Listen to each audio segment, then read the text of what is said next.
Death valley قسط number 5۔ ہم کمرے سے باہر نکلے تو ہر طرف ہو کا عالم طاری تھا۔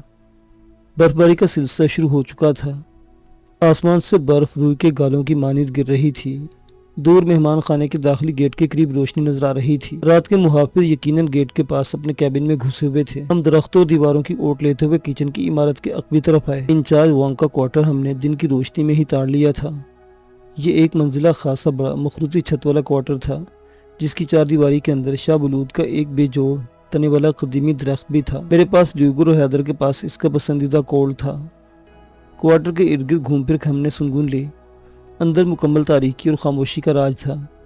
ہم نے بے آواز طریقے سے دیوار پھلانگی اور دوسری طرف پہنچ گئے۔ شاہ بلوط کا برف سے لدا ہوا درخت کسی ہشت بازو آسیب کی مانند نظر آ رہا تھا، جو سین کے وسط میں کھڑا ہر طرف اپنے بازو پھیلائے ہوئے تھا۔ سامنے برآمدے میں ایک کمرہ، اس کے ساتھ غالباً کچن اور ایندھن کی کوٹری نظر آ رہی تھی۔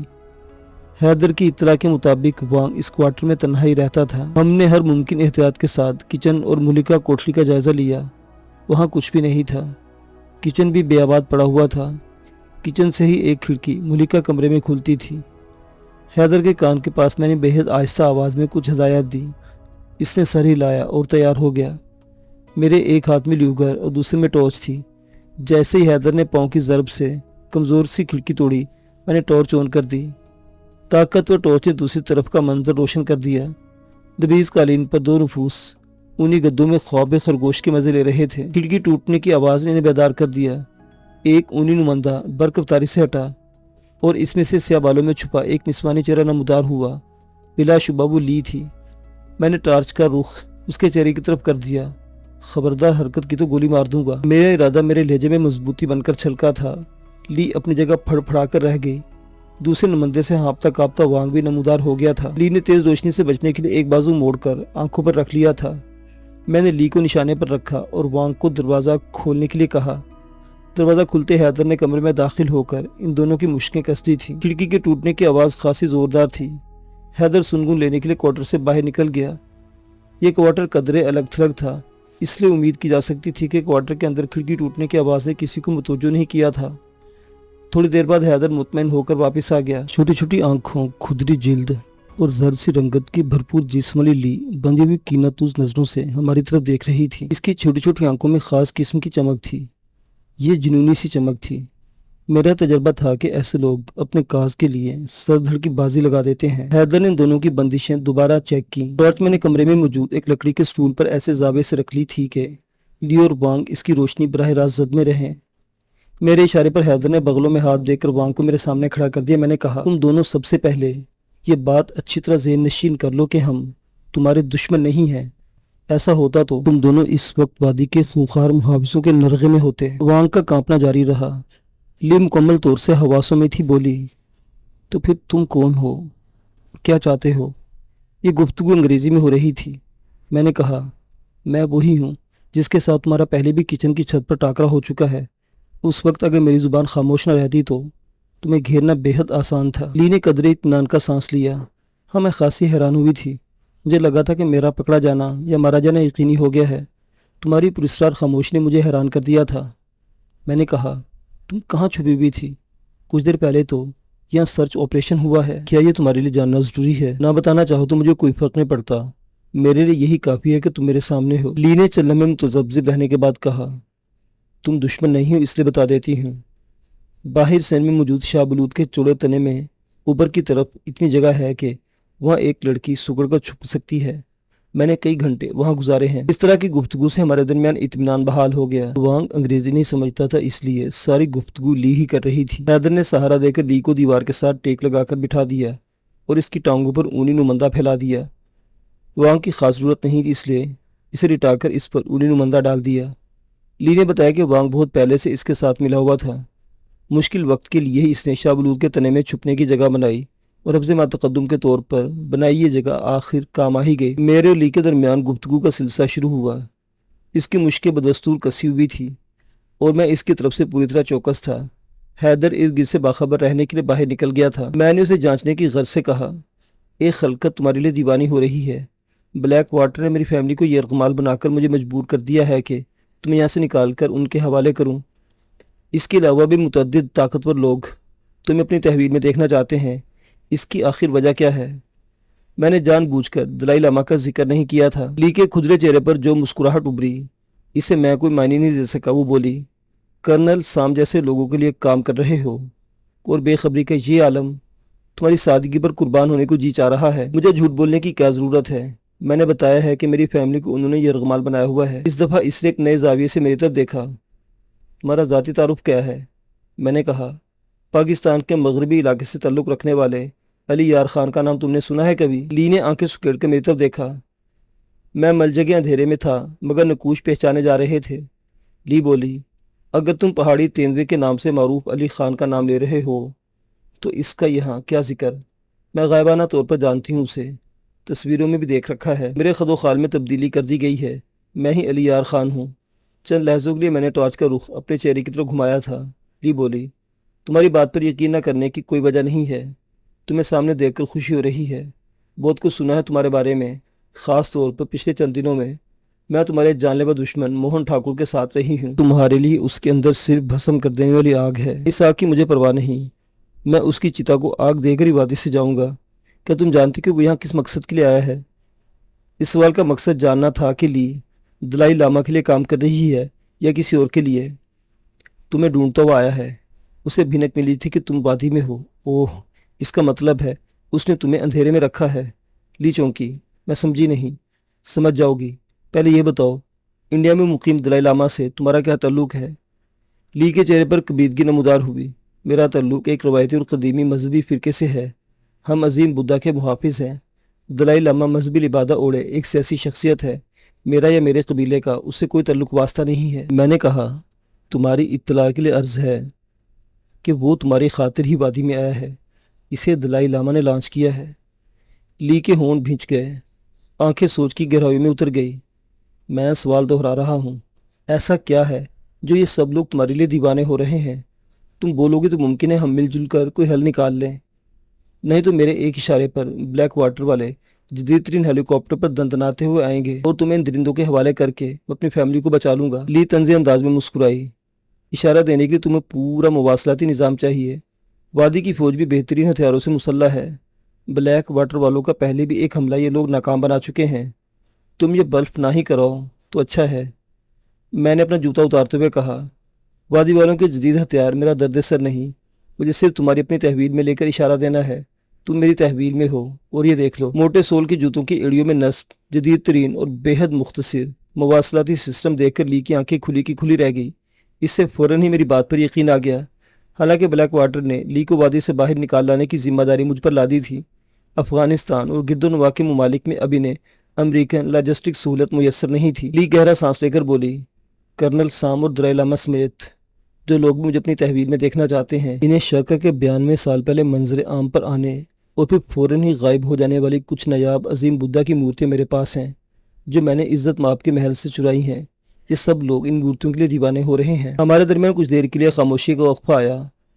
ہم دونوں ہی ایک دوسرے کو تولنے والی نگاہوں سے دیکھتے رہے۔ پھر میں نے کہا، دور بیٹھے لوگوں کو شک رہا ہوگا مگر تمہارے بالکل قریب موجود لوگوں کو یقین ہے کہ وہ مورتیاں تمہارے پاس ہی ہیں۔ لی تلخی سے بولی، میں نے کہا تھا نا کہ تم سے بے خبر ہونے کا ڈرامہ رچا رہے ہو۔ تمہاری کہانی بھی جھوٹی ہے، تم بھی ان مورتیوں کے لیے مرے جا رہے ہو۔ فیملی کو تم نے خامخواہ درمیان میں گھسیٹا ہے۔ تم میں اور موہن میں کوئی فرق نہیں۔ اسے دلائی لاما نے لانچ کیا ہے تو تمہیں بلیک واٹر نے۔ وہ بولی تو پھر بولتی چلی گئی، تم لوگ میرا ریشہ ریشہ بھی علیحدہ کر دو تو ان مورتیوں تک نہیں پہنچ سکتے۔ وہ ایک مقدس امانت ہے، میں اور میرا قبیلہ جان دے کر بھی اس امانت کی حفاظت کریں گے۔ لی کی آنکھوں میں جنون کروٹیں لے رہا تھا۔ مجھے یقین آ گیا کہ اس سے مورتیوں کا راز اگلوانا ایک مشکل کام ہے۔ میں نے کہا، مجھے ان مورتیوں کی ضرورت بھی نہیں ہے۔ ایک بے بس لڑکی کو باندھ کر بلیک واٹر کے حوالے کرنے کو ضمیر مطمئن نہیں ہو رہا۔ مجھے تم سے محض ہمدردی ہے اور کچھ نہیں چاہیے۔ لی اس دفعہ تلخی سے ہنسی۔ موہن نے بھی ہمدردی کا چوہا اوڑھ رکھا تھا۔ یہ چوہا اتارنے کے سے موقع نہیں ملا۔ دیکھتی ہوں تم کب یہ چوہا اتارتے ہو۔ میں واقعی کشمکش میں مبتلا تھا کہ لی تو ہاتھ آ گئی تھی مگر اس کا کیا کروں؟ اسے باندھ کر میں کسی بھی صورت بلیک واٹر کے حوالے نہیں کر سکتا تھا۔ دوسری طرف نازو کی فیملی بلیک واٹر کے گھیرے میں تھی۔ یہ میرے تاثرات سے خیالات پڑھنے کی کوشش کر رہی تھی۔ اگر تمہاری کہانی میں سچائی ہے تو ہمارے درمیان ایک سودا ہو سکتا ہے۔ کیسا سودا؟ تمہاری فیملی کو میں چند گھنٹوں میں بلیک واٹر کے نرغے سے نکلوا سکتی ہوں، اس نے بڑے اعتماد سے کہا۔ اس کے بدلے میں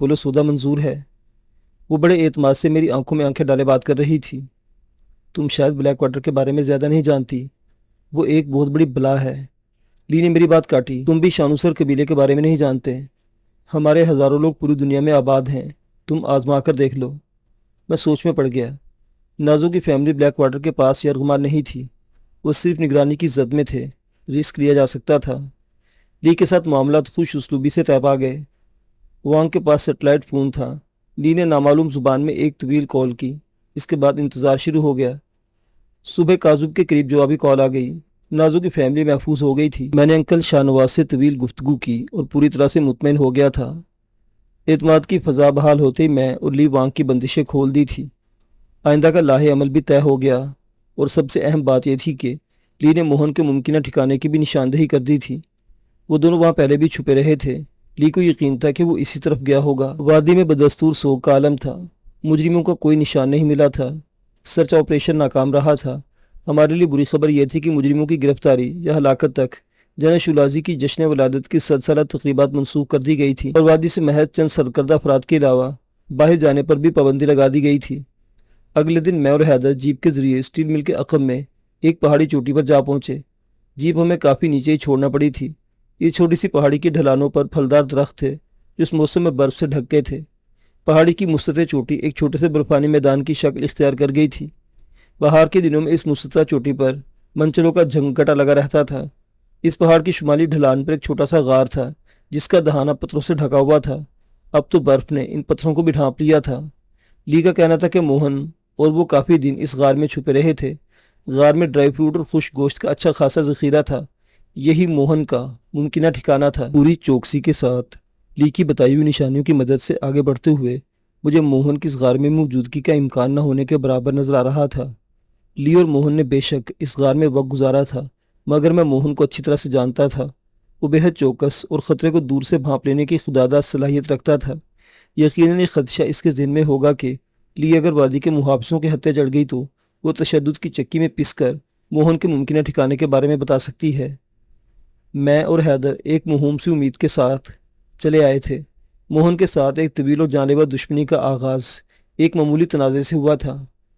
قانون کے ساتھ آنکھ مچولی کھیلتے ہوئے میں اکتا گیا تھا۔ اندرون سندھ کے ایک ہندو تاجر کے پاس میں مفروری کے دن گزار رہا تھا۔ وہ تاجر سونے کا اسمگلر بھی تھا۔ اس نے مجھے اپنے ساتھ بھارت چلنے کی دعوت دی۔ میں فوراً راضی ہو گیا۔ یہ میرا بھارت کا پہلا چکر تھا اور میں بہت پرجوش تھا۔ ہندو تاجر کے ہر جگہ وسیع تعلقات تھے۔ ہم نے بڑی آسانی سے کھوکھرا پار سے سرحد عبور کی اور بھارتی سرحدی محافظوں کے اونٹوں پر سفر کر کے موناباؤ پہنچ گئے۔ یہاں سے پورا بھارت ہمارے لیے کھلا ہوا تھا۔ کامیاب ڈیل کے بعد ہندو تاجر خاصی ترنگ میں تھا۔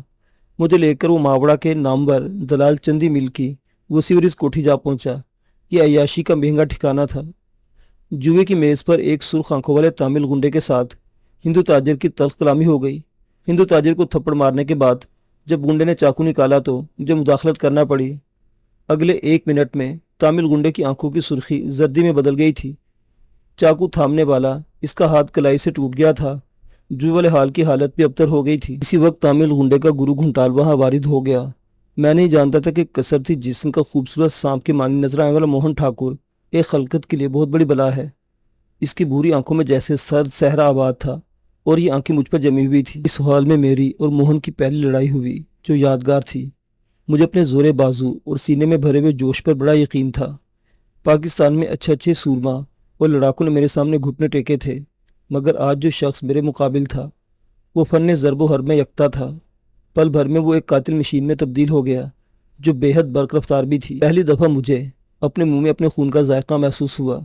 کسی نے پہلی دفعہ مجھے سر سے بلند کر کے نیچے پٹخا تھا۔ وزنی گھونسوں کی دھمک میں نے پہلی دفعہ کاسا سر میں گونجتی محسوس کی تھی۔ پہلی دفعہ ہر جوڑ کے توڑ سے میرا پالا پڑا تھا۔ دوسری طرف دیواروں کے ساتھ لگے کھڑے لوگوں نے بھی دانتوں میں انگلیاں دبا رکھی تھی۔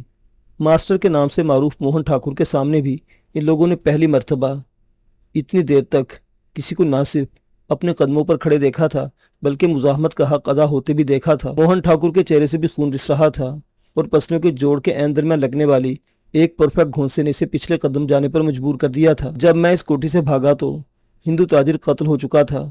اس کے قاتل کا سر میں نے دیوار سے ٹکرا کر تربوز کی مانند پھاڑ دیا تھا۔